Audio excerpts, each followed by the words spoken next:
Selanjutnya, kita akan membahas contoh lain dalam menyusun matriks probabilitas transisi, yaitu pada contoh narik versus mogok. Nah, misalkan pemilik angkot mempunyai probabilitas narik atau mogok pada esok hari, itu diketahui. Nah, di sini periodenya itu adalah harian. Jadi, periode 1 itu adalah hari ini, dan periode kedua itu adalah esok hari. Oke, jadi sini adalah periodenya harian. Nah, diketahui bahwa probabilitas besok narik jika hari ini narik itu adalah 0,6. Lalu yang kedua, probabilitas besok mogok jika hari ini narik itu adalah 0,4. Nah, di sini hati-hati dalam membaca peluang bersyarat, jikanya itu adalah yang di belakang. Sedangkan yang di depan itu adalah peluang yang diketahuinya ya. Jadi seperti ini adalah peluang besok narik jika syaratnya itu adalah hari ini mogok. Itu adalah 0,8. Lalu yang terakhir, peluang besok mogok jika hari ini juga mogok, yaitu 0,2. Oke, jadi syaratnya itu adalah jikanya itu yang di belakang. Sedangkan peluang yang diketahuinya itu adalah yang di depannya. Nah, maka kita bisa menyusun matriks probabilitasnya. Dalam keadaan stabil, ini adalah kalau hari ini narik, besok narik itu adalah 0,6. Yang ini ya. Hari ini narik, besok mogok itu adalah 0,4. Lalu kalau hari ini mogok, berarti jikanya mogok, lalu besoknya narik itu adalah 0,8. Sedangkan jika hari ini mogok, besoknya mogok lagi, peluangnya adalah 0,2. Jadi kita bisa menuliskan matriks seperti ini. Oke. Nah, dari matriks ini, nih ya, dituliskan kembali yang berwarna orange ini. Ini adalah matriks probabilitas. Nah, kita bisa menuangkan ini, memvisualisasikan dalam decision tree. Jadi misalkan, jika hari ini itu kemungkinannya ada 2. Kalau nggak narik, ya mogok. Nah, kalau hari ini narik, terus ada periode kedua, yaitu hari besok. Jadi kalau hari ini narik, terus besok narik lagi, maka peluangnya adalah 0,6.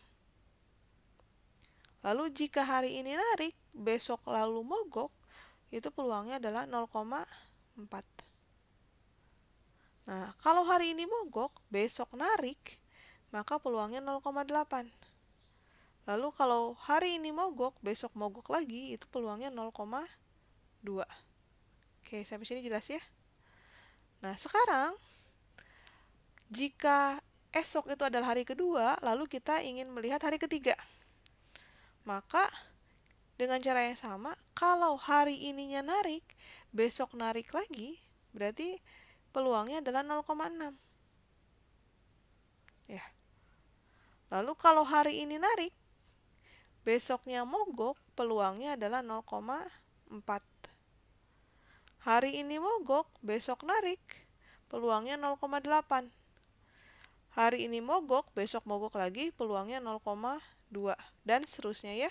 Narik-narik 0,6, narik mogok 0,4, mogok narik 0,8, mogok-mogok 0,2.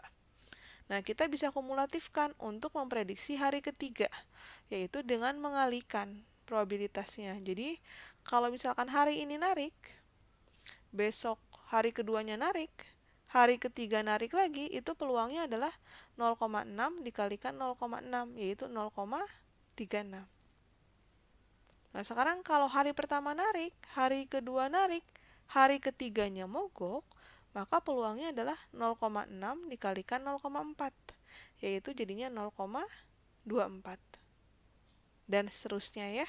Jadi angka-angka di sini, ini adalah peluang kumulatif. Hari ke-1, hari kedua, hari ketiga.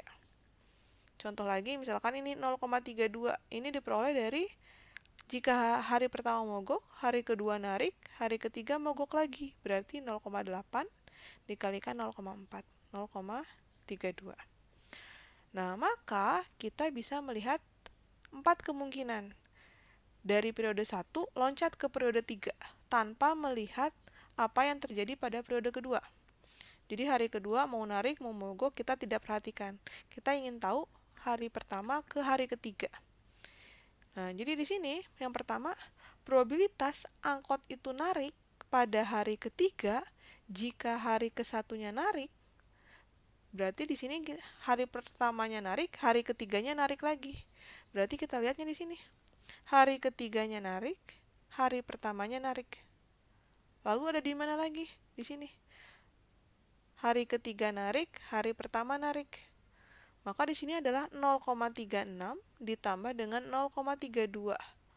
0,36 ditambah 0,32, yaitu peluangnya adalah 0,68. 0,36 ini ketika hari keduanya narik. Sedangkan 0,32 ini itu ketika hari keduanya mogok. Nah, ketika kita mengabaikan apa yang terjadi di hari kedua, maka kita tinggal menjumlahkan saja. 0,36 ditambah 0,32, yaitu 0,68. Oke, yang kedua, probabilitas angkot mogok pada hari ketiga jika hari ke-1 narik. Berarti hari ke-1-nya narik ya. Sedangkan hari ketiganya mogok. Berarti adalah 0,24 ditambah 0,08. Maka jumlahnya adalah 0,32. Oke, sekarang probabilitas angkot narik pada hari ketiga jika hari ke-1 mogok. Berarti hari ke-1-nya mogok. Hari ketiganya narik. Berarti di sini ya, 0,48 ini ditambah dengan 0,16. Maka hasilnya adalah 0,64. Lalu probabilitas angkot mogok pada hari ketiga jika hari ke-1 juga mogok. Berarti mogok, mogok, mogok, mogok. Berarti ini ya, 0,32 ditambah 0,04. Hasilnya adalah 0,36. Nah, jadi di sini tanpa melihat kondisi pada hari kedua, kita bisa memprediksi hari ketiga bagaimana. Gitu ya. Nah, ini kita bisa lihat juga tanpa membuat decision tree seperti ini, kita bisa menghitung dengan mudah dengan menggunakan matriks probabilitas transisi. Jadi ini adalah peluangnya 0,6, 0,4, 0,8, 0,2. Ini sama dengan matriks ini ya. 0,6, 0,4, 0,8, 0,2. Nah, sekarang kita hitung P2, P kuadrat, yaitu P dikalikan P. Hasilnya adalah ini. Sebagaimana yang sudah kita pelajari, P2 itu adalah perubahan pada periode 1 ke periode 3. Kan P2 ya, berarti dari periode 1 ke periode 3. Hasilnya adalah ini. 0,68, 0,32, 0,64, 0,36. Ini sama dengan angka-angka ini. Oke.